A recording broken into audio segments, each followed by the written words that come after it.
It's no secret that goblins and wizards haven't always seen eye to eye over the years, or the centuries really. Like elves, goblins have been relegated to second-class citizens in comparison to their wizarding counterparts, due to the possible threat they carry if allowed more freedom with magic. Despite the Ministry of Magic having a tight grip on them, goblins still are in no way permitted to use, own, or carry a wand under penalty of a life sentence in Azkaban prison. The question is, why? Why can't a goblin own a wand? Just how powerful could they be if they did? And what is this underlying tension the goblin race feels against wizards? Don't worry guys, I'm going to answer all of those questions in today's video. So with that being said, stick around, grab a butterbeer, and let's talk about why goblins are not permitted to carry wands.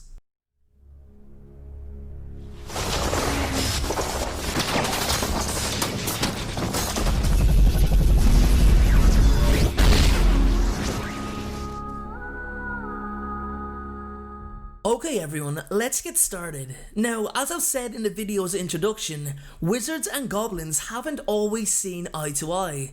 They've got a bit of a troubled history, more on the goblin side, with both races disagreeing on what the definition of the term ownership should mean.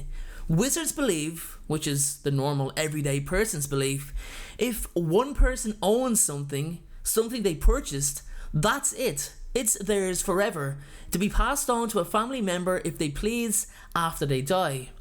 Goblins believe that if a person owns something, they own it merely for their lifetime, and the item is given back to the person who created it or sold it to them in the first place. If they did not wish to return the item to the original goblin creator, then the goblin requires an additional fee in order to pass it on to the next member of the current owner's family. And as many of you can imagine, that didn't go down very well. It's quite a big difference.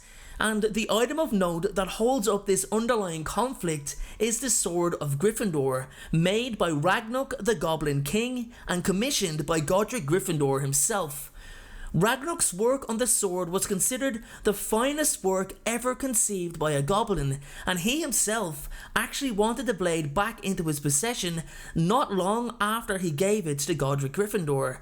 Ragnuk felt that Gryffindor's time with the sword would be too long, as wizards lived longer, so he created a story.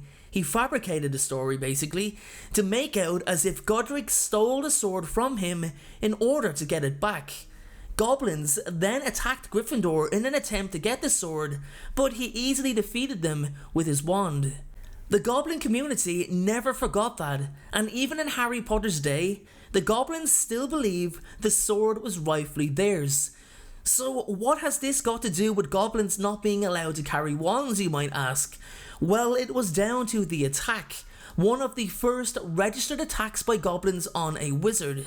It made many people aware that the goblin race was in no way weak, that goblins could also do something that wizards couldn't: enchant the objects they made with magic by hand without the use of a wand. They were quite skilled at wandless magic, although at the same time, not having a wand limited them to expanding their powers. Still, the threat was there, and although it was an unwritten law that goblins could not have wands, the Code of Wand Use was eventually passed in 1631 by the Wizards' Council. It stated, "No non-human creature is permitted to carry or use a wand." The law caused outrage amongst goblins, and it sparked two rebellions in the 17th and the 18th century over prejudice against non-human creatures with near-level or on-par human intelligence. The second rebellion resulted in two ministers resigning and almost seeing the goblins emerge victorious, were it not for the third minister for magic in 7 years, Hephaestus Gore, finally putting an end to things and quashing the rebellion. Despite everything, the ministry would not move on changing the Code of Wands law under any circumstance. But what is it exactly about goblins that could make them such a threat with a wand? Well, let's first look at them in terms of their genetics. Goblins are not humans. They have different DNA and different magical properties within them. Like elves, It's unknown just how powerful a goblin could become when in control of a wand, because magic flows through them differently to humans. They can do so much without a wand, and I think that's the concept. They are better at wandless magic than humans, so the argument is there to question if they're better with a wand than humans. In addition to the fact that their beliefs are completely different, if they honestly felt like the Sword of Gryffindor was theirs after 1,000 years, can you imagine the lengths they go to in order to retrieve other items sold over the years if they had the power of a wand? It could also lead to a lot of infighting and a struggle for power within the goblin community.